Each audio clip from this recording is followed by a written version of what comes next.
wanted to address how much wood can you put in the chimney of this Masterbuilt Gravity. So how Masterbuilt wants you to use it is charcoal in there with little chunks of wood to basically give your food the smoke flavor. But what if you have a really good source of a lot of firewood, right? And charcoal can be expensive these days. What if you just want to use your Masterbuilt Gravity, sorry, not electrical smoker, Gravity, as a offset wood-fired offset smoker, essentially. So can you do that? Well, I think the answer to that is yes. If you look in here, I just got straight logs of wood. I put charcoal in there, and the reason I'm actually doing this is A, to see what can happen, because I've been wondering about this for a while, but the opportunity actually came about because I ran out of charcoal. I don't have any more. That was my last bag. I didn't really plan ahead, and I thought I had more. I went and checked my shed, all out of charcoal.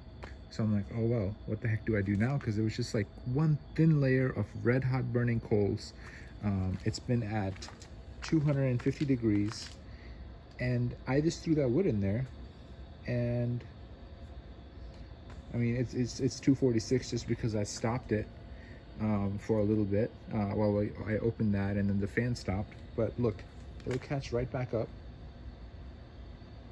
in a few minutes to 250. And yeah, you can just put wood directly in there as long as you've got a small bed of coals to keep it going, and you've got nice dry firewood. And that is not dry firewood, so that's another problem that I it's not even dry firewood and it's smoking fine.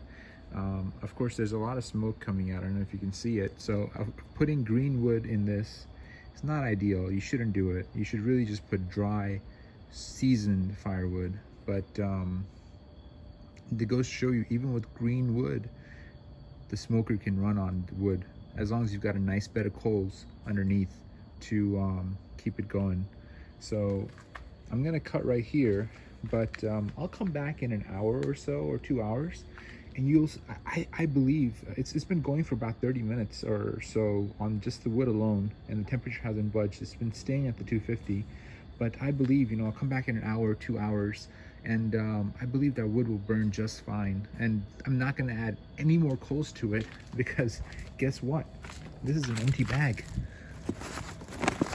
I don't have any more coals to add. So I've just got the wood, and we'll see how it goes. So I didn't get a chance to record yesterday about the wood consumption, but you can see here,